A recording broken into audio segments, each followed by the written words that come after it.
She was diagnosed with paralysis cerebral shortly after birth. They were so cruel. They told her that she wouldn't live past like 5 years and that she wouldn't be able to walk or talk or do nothing.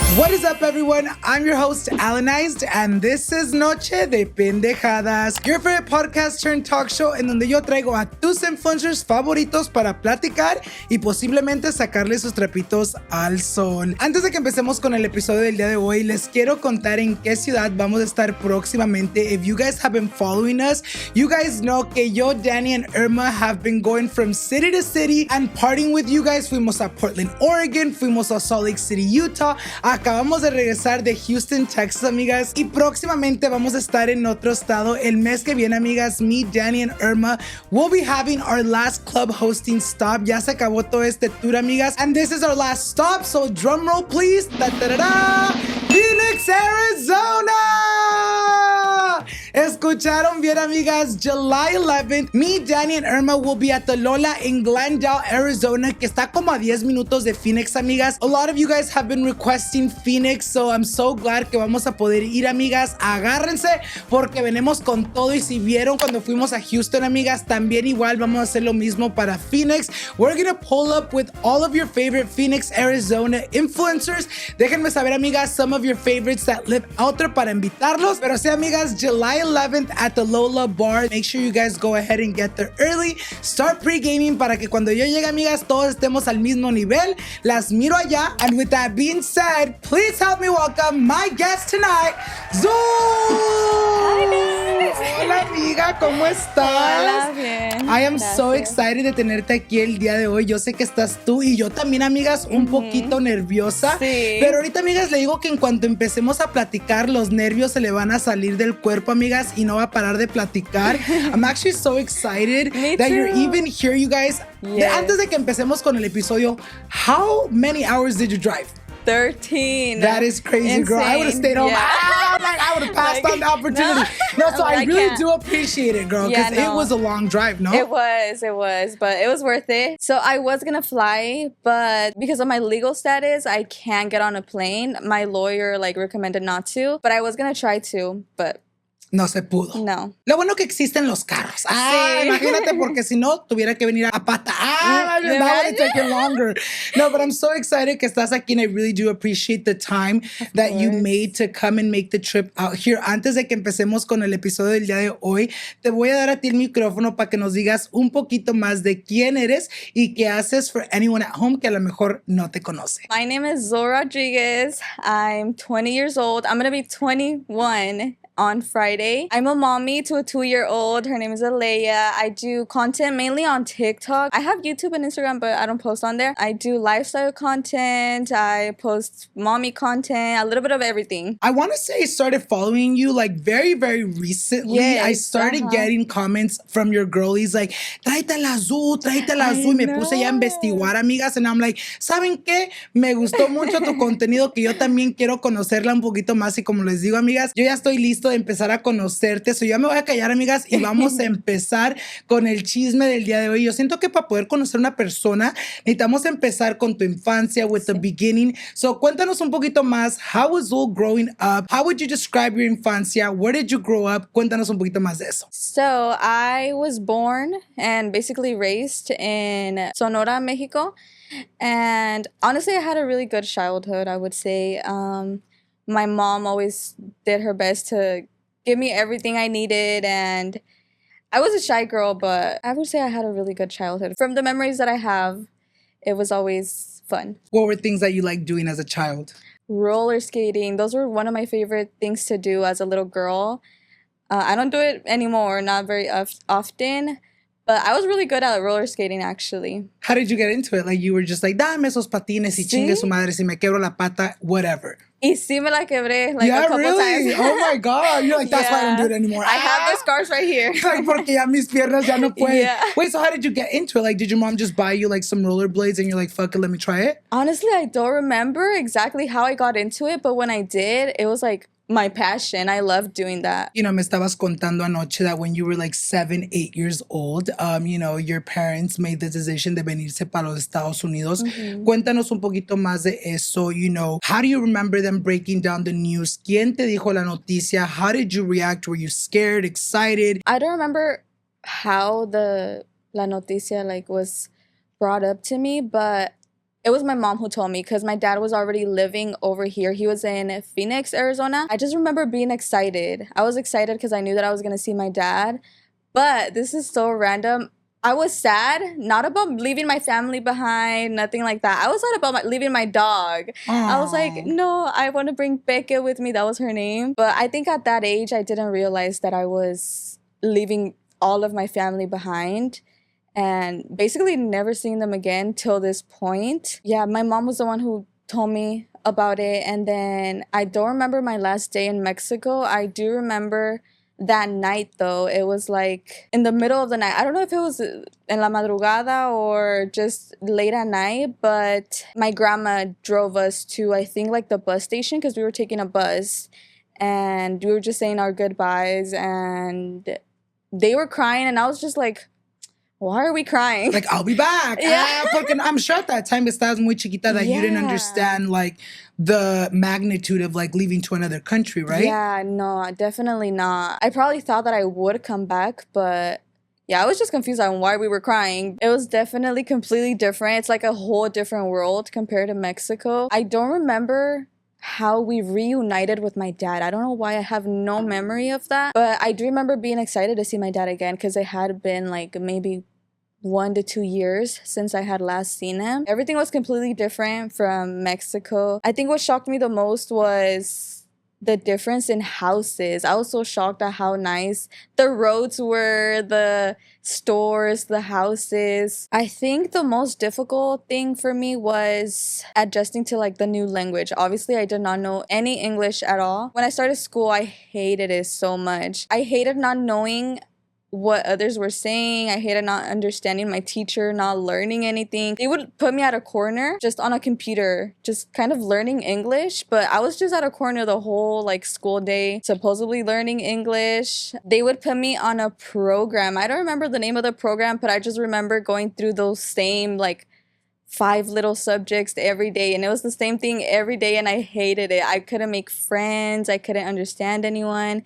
And it wasn't really fun. I remember actually one time, it was time to go to school. My mom was waking me up and I was like, I don't want to go. I hate not understanding anybody. I thought it was a great idea to pee myself. I peed my pants. Uh-huh.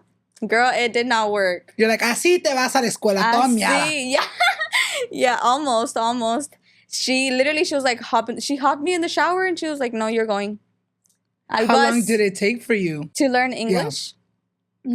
I would say like a little over a year. I was completely good with communicating. How was like school for you overall? When I moved from Mexico, I feel like I became a really shy girl because first I didn't know the English and then I was too scared to speak it, and I was just kind of scared that people would make fun of the way I talked, my accent. So I feel like I was very, very shy at school, and it was kind of hard to make friends at first, like the first couple of years that I went to school here. I feel like once I got into, I would say like 6th grade, I started to become more friendly, I guess you could say. I got out of my shell a little bit, and I started making more friends. We're talking about adjusting to your new life here, you know. Platícanos un poquito más de cómo viste tus papás adjusting. Do you feel like when you guys came over here, le batallaron maybe financially to, you know, start your guys' new life here? Do you feel like it was like an easy transition? When we got here, we were living with somebody that my dad knew first until he was able to get us our own place. But honestly, it was very shortly after we came here that he was able to secure a home for us. I don't remember them struggling financially. Maybe I just wasn't aware as a little girl. I feel like financially we did get adjusted pretty quick. I think it also worked out because your dad ya tenía tiempo viviendo acá, right? So I'm sure like throughout the time that he was over here working, he was like, let me save porque va a venir la familia.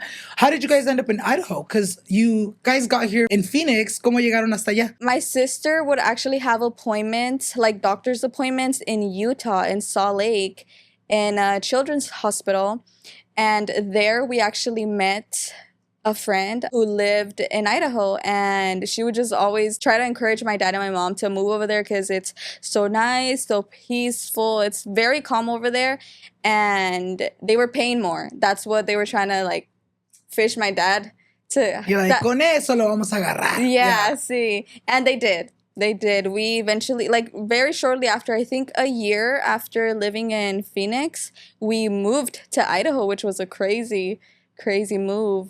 Very long drive. It was like a 16-hour drive.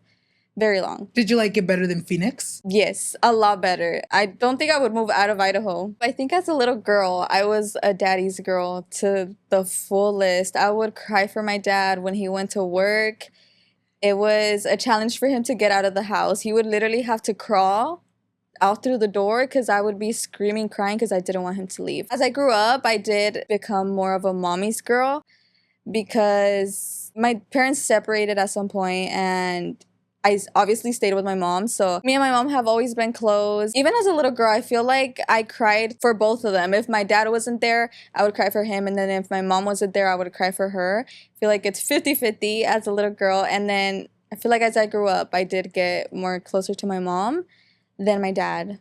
You know, me estabas contando that growing up, the relationship was a little rocky. Cuéntanos un poquito, what did that look like from your perspective as a kid? Like, would you constantly see them arguing? Was it like maybe they didn't have much communication in the house? Like your dad was always working or whatever the case was. What was that like growing up for you? From what I remember, they were a cute couple. Like from how I remember it as a little girl, I feel like what got to their relationship was my dad being unfaithful in the relationship. And I remember this. I was little, but I remember just my mom catching my dad being unfaithful more than multiple times. And I feel like that's what made their relationship just really, really bad. My mom would literally catch my dad at like a store. Wait, not to air my dad's business out. Hold on. But the point is that he was unfaithful, and I feel like that's what broke their relationship. Did you understand like what that meant growing up? Was it something like your mom te explicaba a ti? No, I feel like I would hear and then I understood like, oh, like he's cheating. I understood that as a little girl. I don't know how. They were always on and off. But the last straw was, I think 12 years old was when they completely broke it off. It was the actual like divorce. I don't remember the reason. I'm not gonna lie. From what I remember, I was 12 years old. I remember hearing them just argue a lot. Like even in the car, we were in the car and they would just start arguing over really little things. I think they were just bumping heads a lot. Maybe there's something in there in between that I don't know of. Who really told me that they were like getting a divorce was my dad. He like showed me the papers that my mom had took him, and it was the divorce papers. He just started bawling his eyes out. That was like the first and last time I had ever seen my dad cry. He was even saying like that he like didn't want to live anymore because he was heartbroken, but he had already also hurt my mom so much that I feel like I was confused on what was happening because my mom had not told me about it. She just kind of gave the papers to him, and then he came to me and showed me, and he was bawling his eyes out, and I was shocked because I had never seen him cry before, and especially like that, like tears were just coming and coming. And I did understand that my family was coming to an end, basically, but it had already felt like that for a while just because of the arguing that had been going on. So I feel like it didn't really affect me too much because I was already kind of thinking they're not really working out right now. Something might happen, and I feel like it did. I had like intuition feeling that it was gonna happen. And I feel like in my head, I was like, if this is what's gonna stop them from arguing and just not getting along almost every day, then I'm fine with it. How did your life change after the divorce? Supongo que, you and your mom went to live together. Your dad, I'm sure, left the home.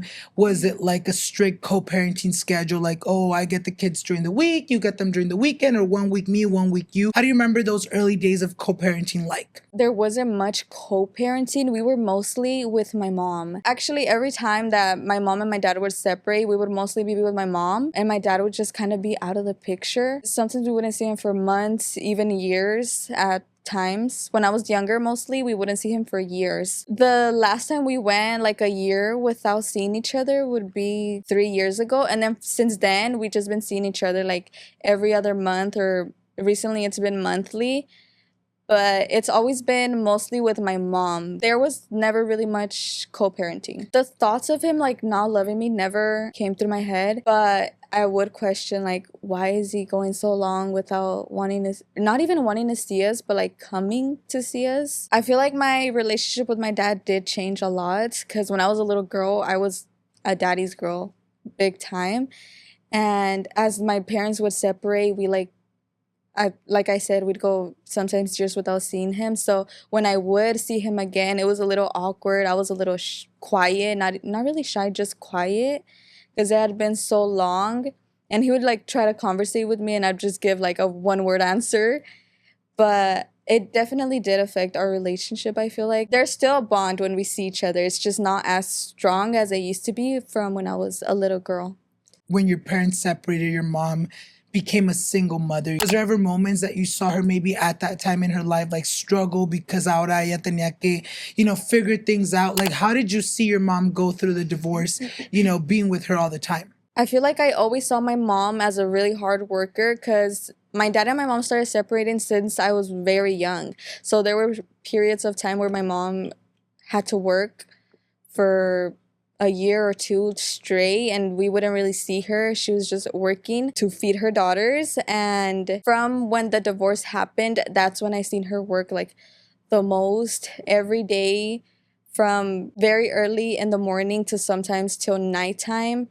She was always working to keep a roof under her head. And I feel like my bond with her just became so much stronger since that happened, because I have a little sister that she requires like a lot of care, and I basically became like her second mom.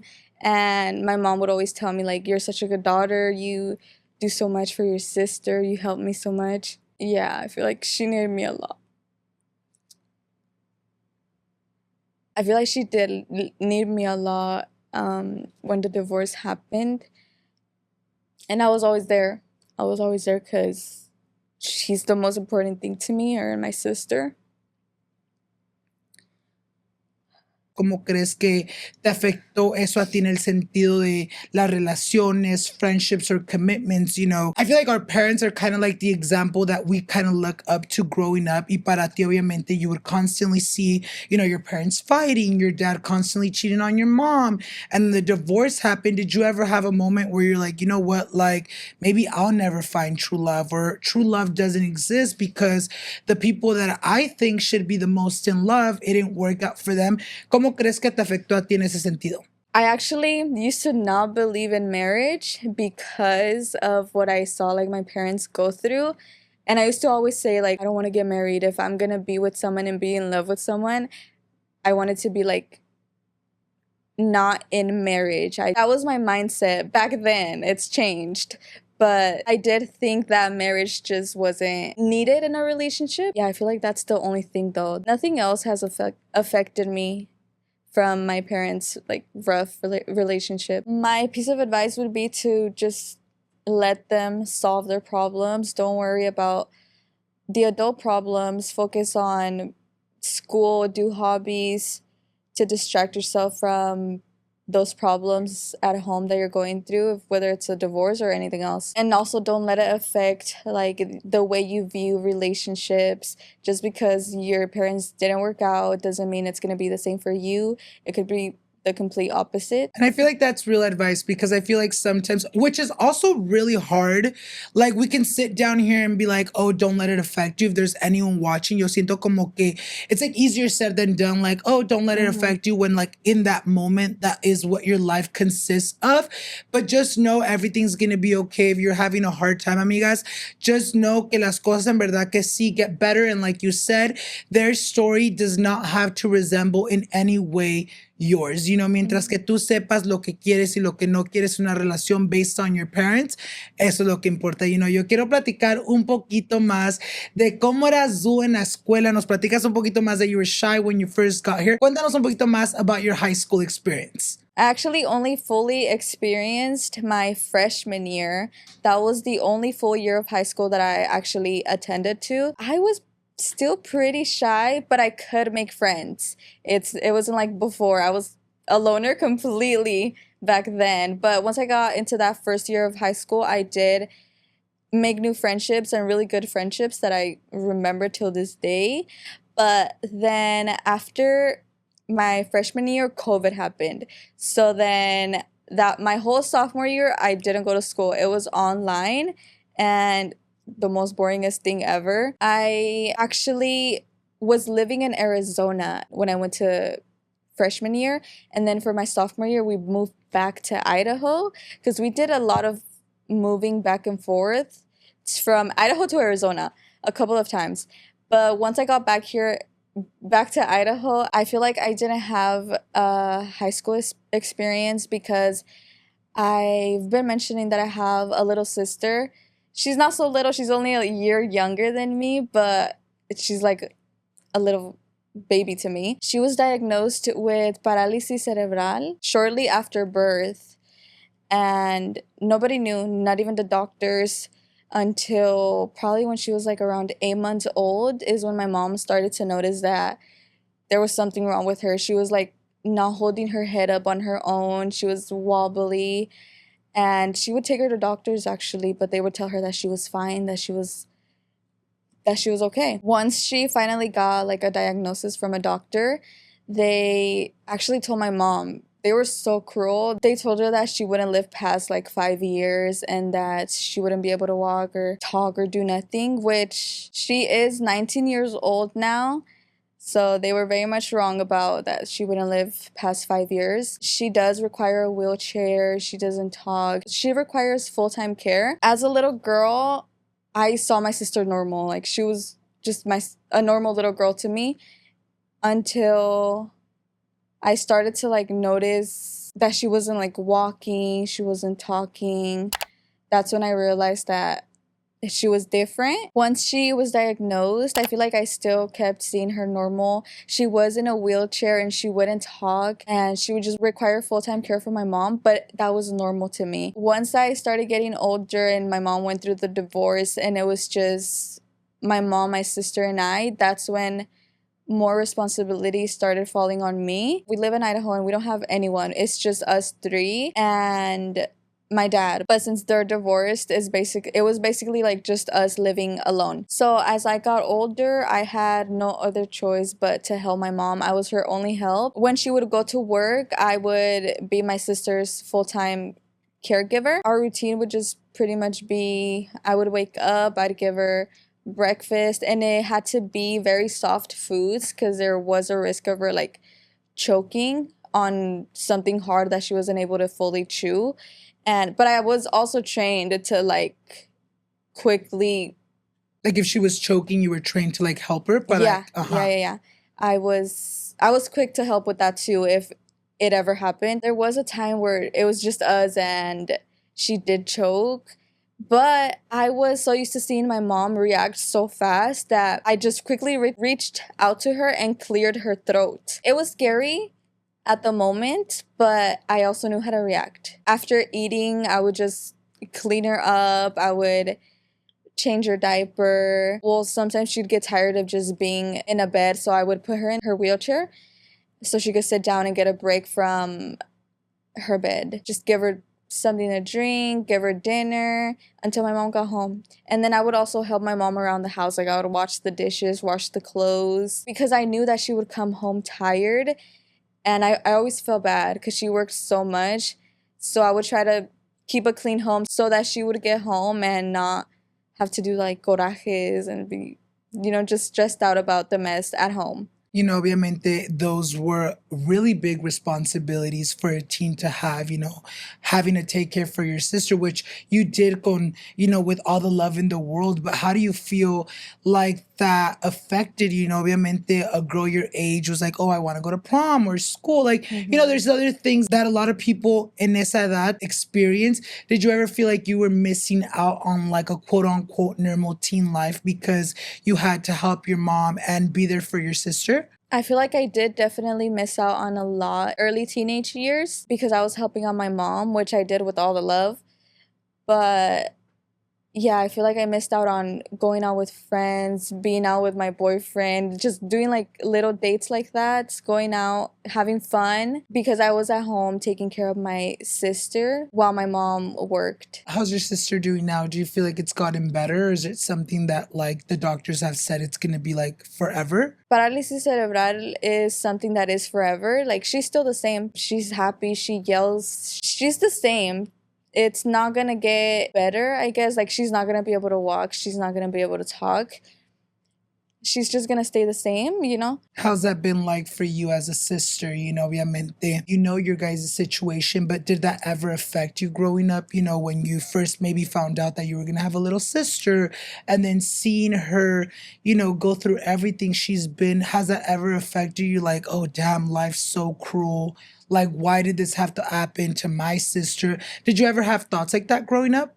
I feel like I did. I would just wonder, like, why? Because I did see my sister go through a lot of surgeries on her hips. There were bones that would cause her pain on her hip area, so they had to do like multiple surgeries, and it would make me sad, and I would just wonder, like, why does she have to go through this? I ended up dropping out because my sister was going to school at the same time that I was, and our times were not like aligning, like the bus schedules, none of that was aligning. Like, I was at school when my sister was getting dropped off. We didn't have like a neighbor that could maybe like get my sister and just stay with her until I was off. It got to a point where it got hard, and I was like, it's either I keep helping my mom with my sister, which is not even something I wouldn't do, or I keep going to high school, I finish high school, I get a degree. So I chose to stay home and just keep caring for my sister and helping my mom out while she was working. And I feel like my mom didn't really have a problem with me dropping out of high school because she understood. Obviously, she saw that I was helping her. I was taking care of my sister and taking care of our house too, keeping it clean. I didn't cook though because I don't know how to cook.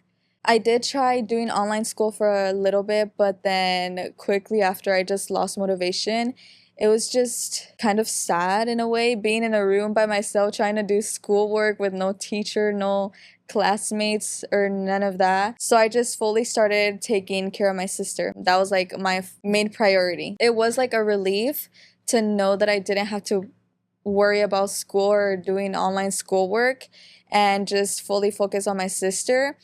And at that time, because I had so much free time, I started focusing on TikTok and trying to grow my account. That's when I was like, if I'm not gonna get a school degree, then I should try to do something with social media. And I had the time because I was always home with my sister. And when she didn't need anything from me, I had that free time to myself.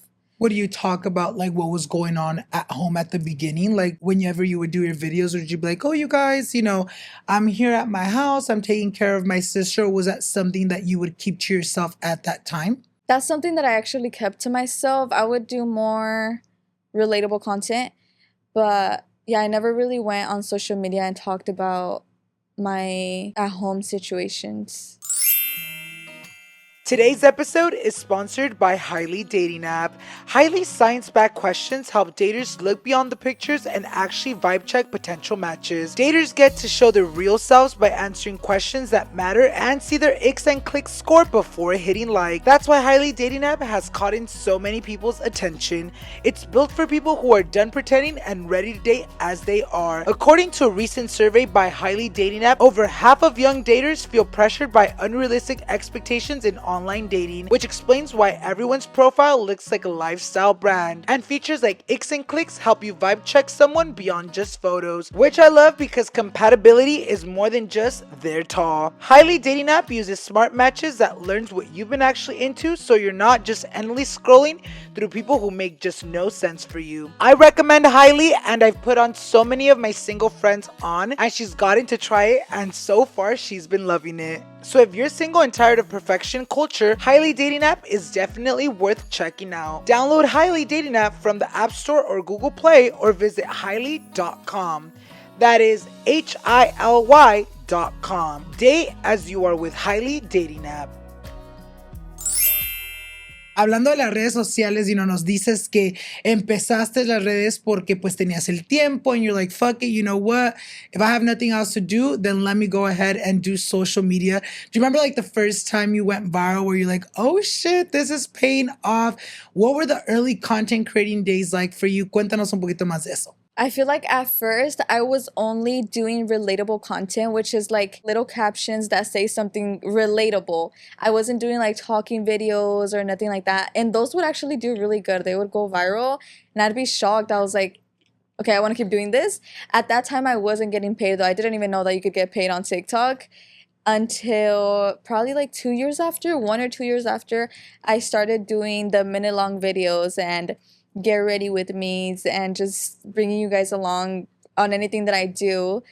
And that's when I realized that I was making money and it was real money and it was, crazy amounts. How I found out that you could get paid on TikTok is I remember getting a girl on my For You page and it was just a video of her saying like, oh, I got paid this much this week and this much this week. And I was like, how? And then I went into her page and she gave more details and like kind of instructions on how to get into the program to start getting paid, and that's how I started getting paid. That definitely did motivate me a lot to just keep posting. I would post so much every single day, probably like 5 to 10 videos a day. I wouldn't miss a single day, especially because of my situation. It was like if I didn't finish high school, I had to do something else, and that was my something else. And yeah. It was like an escape for you. Yeah. How did you feel, in el momento that you started, getting all these followers and you started seeing that like a lot of your girlies really cared about you, about your content? Nos cuentas that you were always the shy girl. You had very few friends growing up. Did that also kind of like motivate you and get you excited because you're like, oh shit, there's a lot of people that watch me and love what I do? Yes, it motivated me a lot. It was crazy to me seeing how many girls would watch me and comment on my videos and say all these nice things. They definitely kept me like pushing and just posting more and more and more. Social media can be scary. You start getting all this attention, but with good attention also comes bad attention. Mm-hmm. Have you ever had a moment where maybe like the hate comments have gotten to you? If so, what type of comments would get to you? And what were those moments like for you whenever you would get hate comments? There's definitely always hate comments, and it could be on like the smallest things. But I actually never let them get to me. And it's easy because you literally have the option to delete the comment, block the person. You have control of the comments that you receive. And I'm quick to delete a hate comment. I'm like, no. You're like, you ain't gonna come bug me on my fucking page. Yeah. No, I feel like that's what it is. I feel like sometimes you really have to like not take anything serious, especially coming from like a person that you don't even fucking know. Like a lot of the time, these people in the comments be trolling. What piece of advice can you give anyone watching that is trying to start social media, to maybe even help themselves in the situations that there is to make extra income, or maybe that they just want to start social media? What piece of advice can you give someone to not give up? Just keep going. And if you're getting hate at all, you have the option to just delete them, block them, ignore the comment. Or if you're like barely starting and you're not seeing results, give it some time. I promise you, with like consistency, you will get somewhere. That's how I started, and it's crazy where I am now. I feel like you guys hear consistency all the time from like every influencer, but it really is, amigas. ¿Cómo te quieres ser famosa? ¿Cómo te quieres ser popular? If you're not consistent with it, if you're not showing yourself to the world. And I feel like able to do social media, amigas, you really do, whether it's doing lifestyle videos, makeup videos, whatever it is that you're doing, amigas, really just show off who you are to the world, porque así es como mucha gente te va a poder encontrar y en verdad ver tu contenido. Quiero platicar un poquito de tu historia to motherhood. Obviamente, para los que te siguen saben que eres una mamá, pero antes de que empecemos con todo eso, yo quiero el chisme completo. Obviamente, you've been with your partner for so many years. Cuéntanos cómo se conocieron. What was your first impression of him? Who made the first move? How did he ask you out? Cuéntanos todo eso. We went to 8th grade together, but we didn't really know each other. We just knew of each other, but at that time it was like nada que ver at all. And then after 8th grade, I actually moved to Arizona, and shortly after, literally a year later, I moved back to Idaho. And that's when me and him started like Snapchatting mainly. And then one day we met up at a quince. That was like our first date, basically. It was at a quinceañera. Crazy choice. Was it awkward at first? Like, because I feel like when you're in that like time, like you're like, okay, we're gonna meet up, but then it's like, no me habló toda la pinche fiesta. And it's like you're just like seeing each other from afar. Was it like that? Or like right away he went up to you? No, we were actually with each other that whole time. Crazy. Okay, little story time. I remember I was so shy. We were talking and everything. Like, we weren't shy, but I was shy of him looking at me. I don't know why. I would make him like turn around or cover his eyes. And then out of nowhere, I just told him to cover his eyes and I kissed him. Aww. First date, mind you, first time seeing each other. Yeah, I went all in and I don't know what went through my mind. You're like, this is my only opportunity. Did it just come to your head or like you wanted that like from the start? Like, ya venías con plan con maña, you're like, you know what? I'm not leaving this goddamn party till we kiss. No, it wasn't plan con maña, actually. It just happened. I feel like I made him cover his eyes because I was shy. Yeah. Not because I wanted to kiss him, but then I kissed him. How did he react after? Like, he was like, you know what? Want to be my girlfriend? How was that? I don't remember how he reacted. Probably just laughed or something. I don't know. First time seeing each other at a quince, we started talking, like actually basically dating, you know. We would kiss and hold hands and do all that. And then in January of 2021, he finally asked me to be his girlfriend. He wasn't very creative with it, but he's like, a text. How did he ask you out? No, I would have said no. He would go over a lot to my house. So he was over and he was actually about to leave. He was getting picked up by his brother.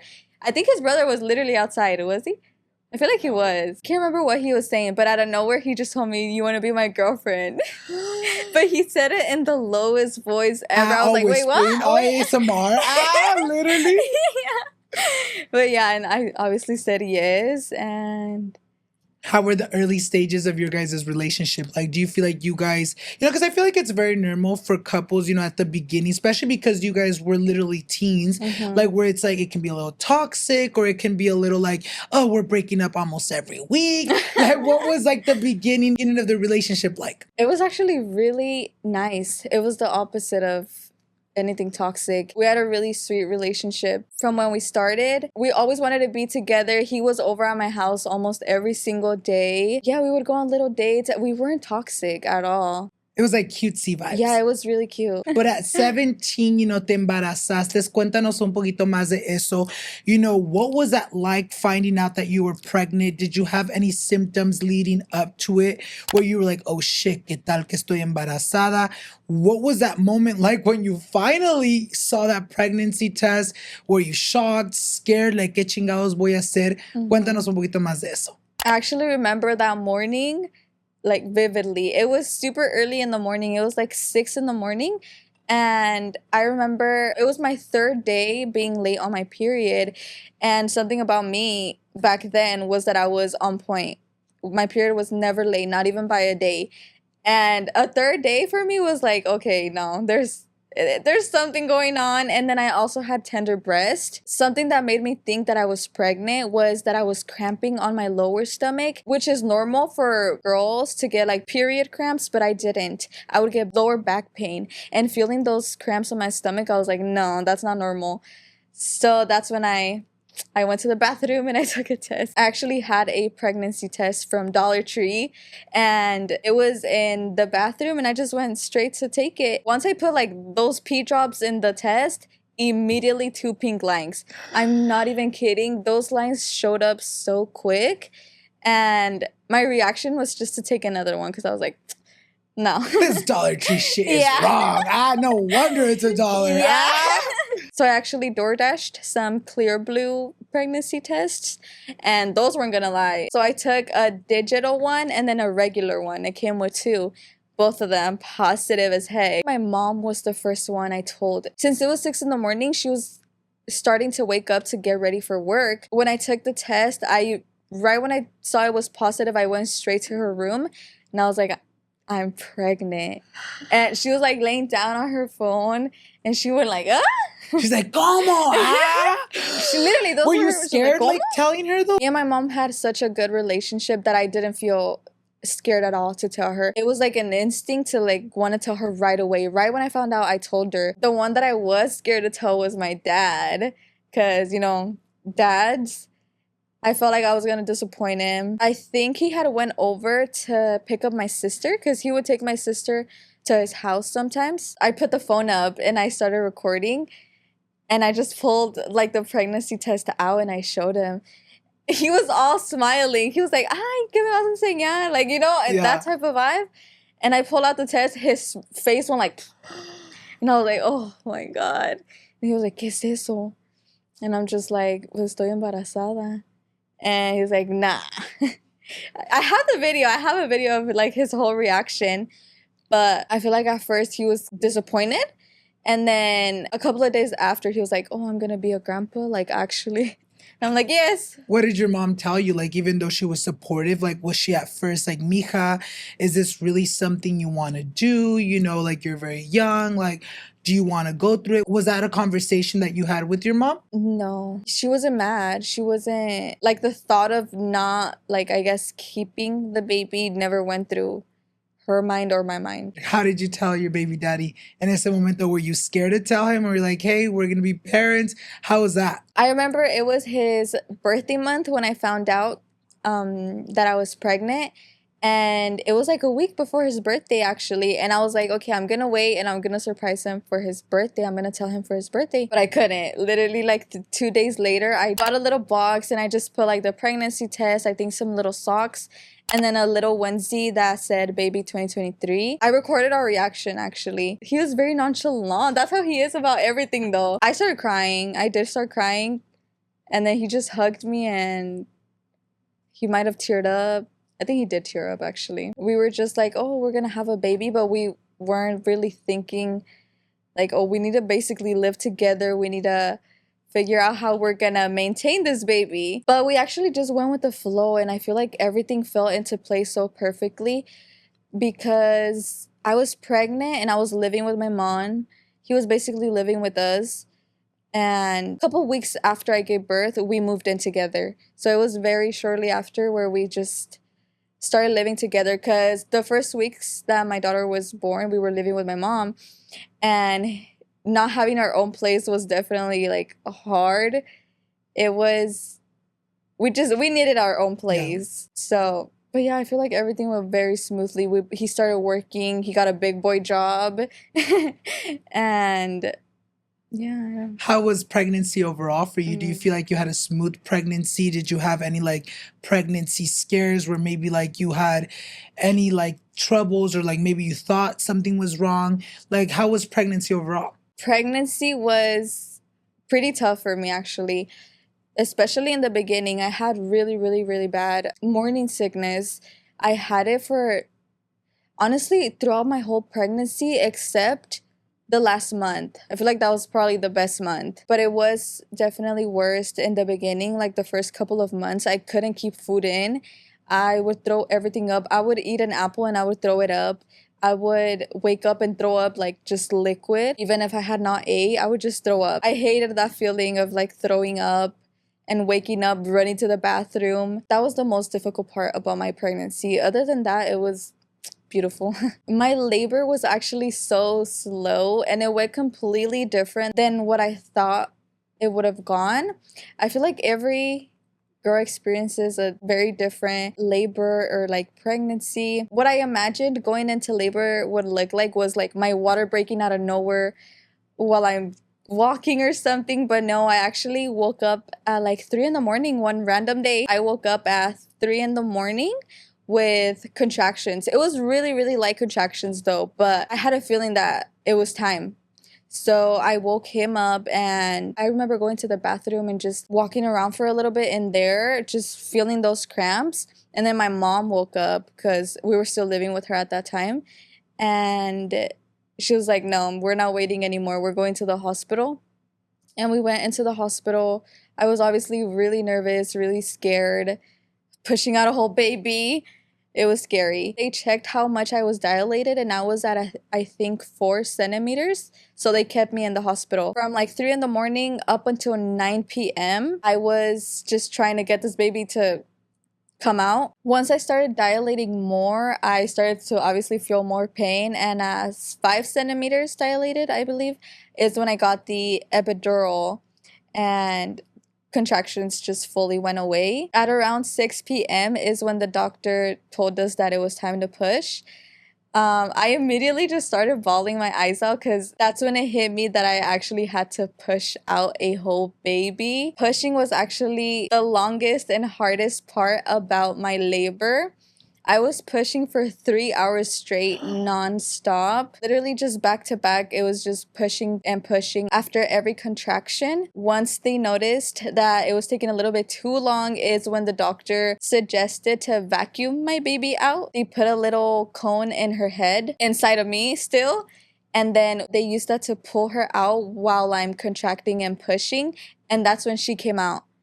I remember feeling so much pain. Even though I got the epidural, I felt so much pain while I was pushing. I think it was more pressure than pain, but as soon as my daughter was born, that pain just completely went away. I forgot about the pain. I was like getting stitched up and I didn't even know. I just kind of felt like pressure down there.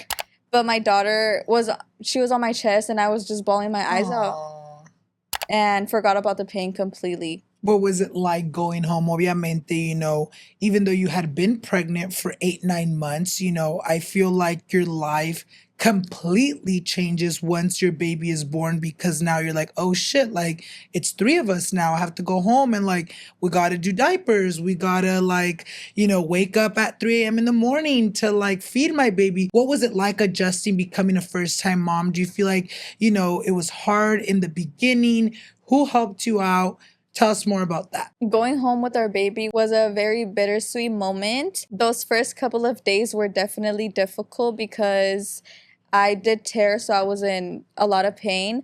But thankfully, I did have my mom and my baby daddy helping me. My mom actually stepped in a lot. She helped me a lot, especially at night, those first couple of weeks, which was very needed because I was exhausted and in pain, which I'm very thankful for because I don't know what I would have done without that help. Thankfully, I don't think I experienced postpartum depression. I would feel sad, like here and there about random things, but I didn't feel depressed. I wouldn't say it was depression. I was more happy to be with my baby and see my baby grow those first couple of months. Yeah, it was more happiness than anything else. How did motherhood change your whole perspective on life? Because I feel like even though I'm not a mom, I've talked to a lot where they tell me like, wow, once my baby was born, like my whole life changed, my whole perspective on life changed. How did that perspective for you change? Do you feel you're like, oh shit, like I'm a mom, I have to think things twice? Like what was that like for you? How did motherhood change you? I feel like once you become a mom, everything just becomes about your children. Like for me, every time I go to a store or something, all I can think about is my daughter. Like, oh, she would probably like this toy. And I just want to get her everything. I want to give her the whole world if I could. Even right now, like we've been in California. This is our 3rd day. And since day 1, I've been just wanting to go back to my daughter. I miss her. That's all I've been thinking about this whole trip. When we're out at her place, me and my boyfriend are just like, oh, she would like that. Like, if she was here, it would have been better.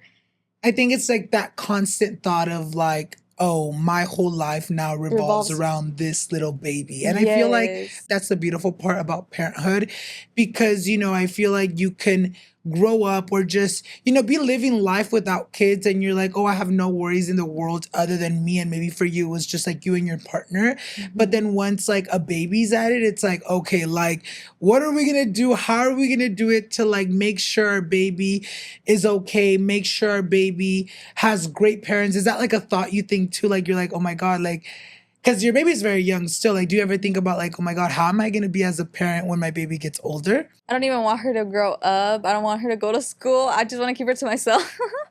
But I do think about her future, like how she's going to be as a teenager or something, if she's going to talk back. Right now, she already talks back. She tells me no to everything that she doesn't like want, or she'll even tell me no now if she doesn't want anything. She'll just be like, no.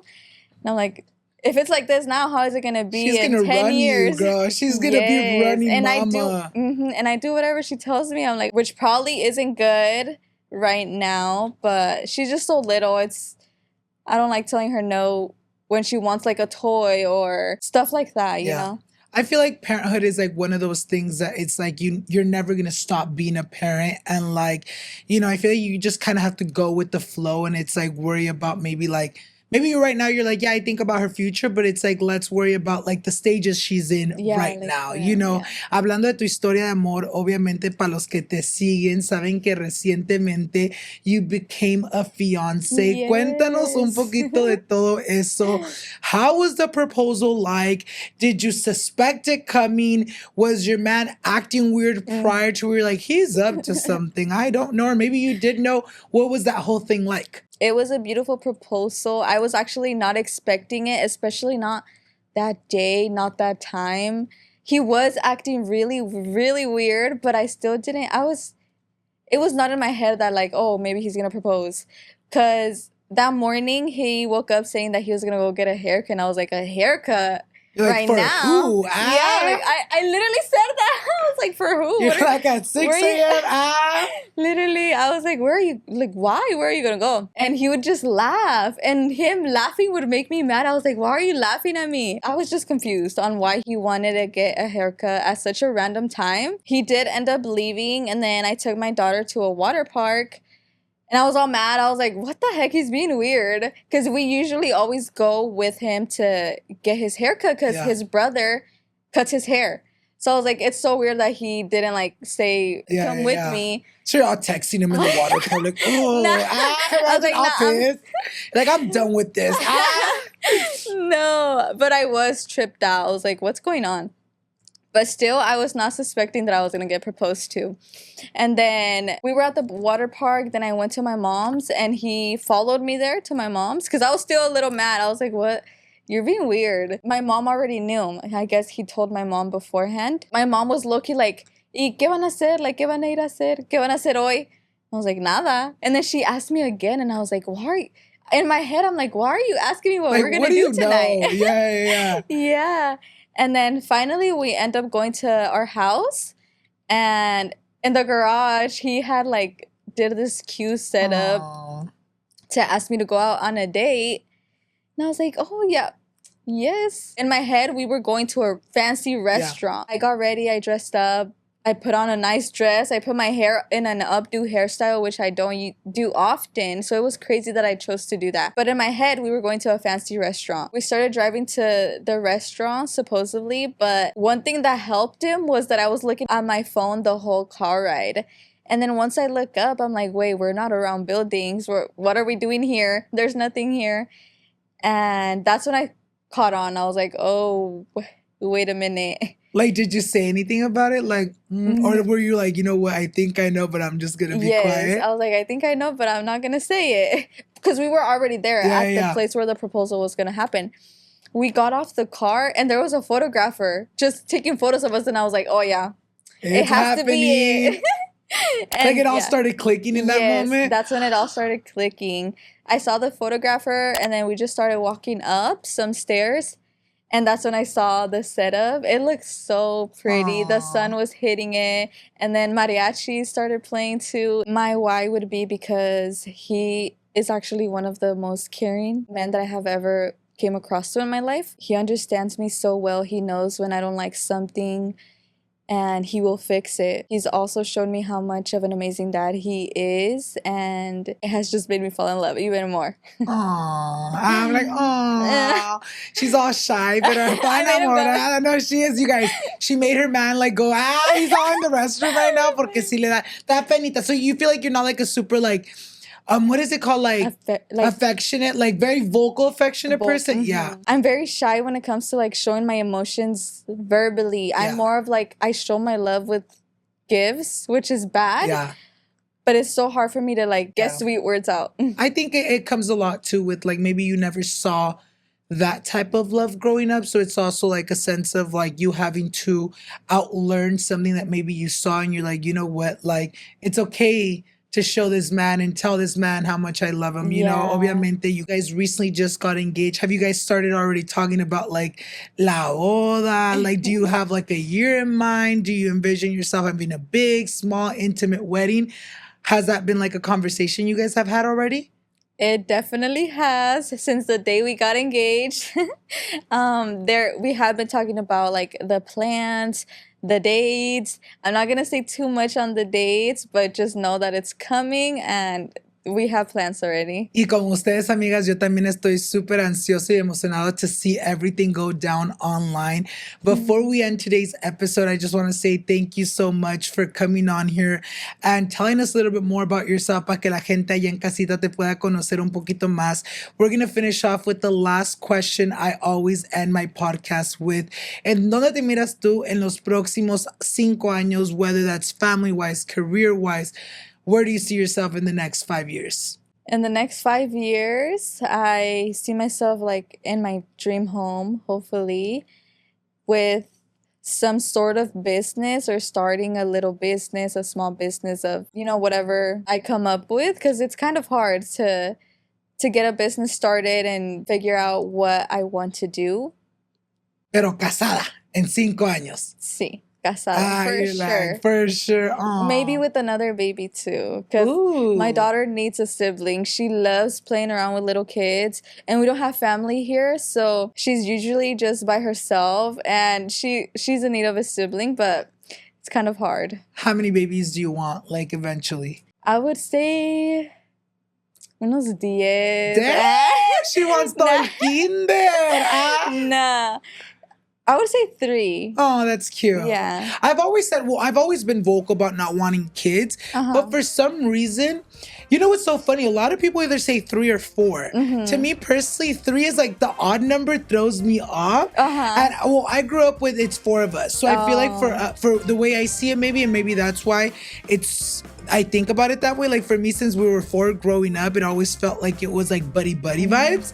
And I felt like if I had 3 siblings, I would probably feel left out. You're like, so I have 4. You're like, wait. Just 2. You're like, well, 2 I'm fine. You're like, after your birth story, you're like, maybe 2 will be okay. But I second 5 años, you're going to accomplish everything you put yourself to.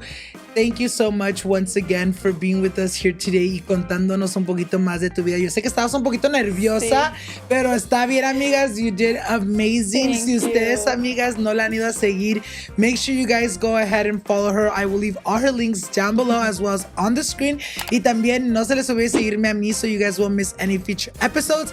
And with that being said, thank you so much for being here. Thank you so much for having me. It means a lot. I literally have been a fan of you for such a long time. This is surreal, but it's real and it's insane, and I appreciate you so much for Maybe that's why here. You were really nervous. Probably También too. eso, amigas. But you did amazing, and thank you so much again for giving me the time of your day to come on here and tell your story. Y espero que mucha gente se puedan ver en ella.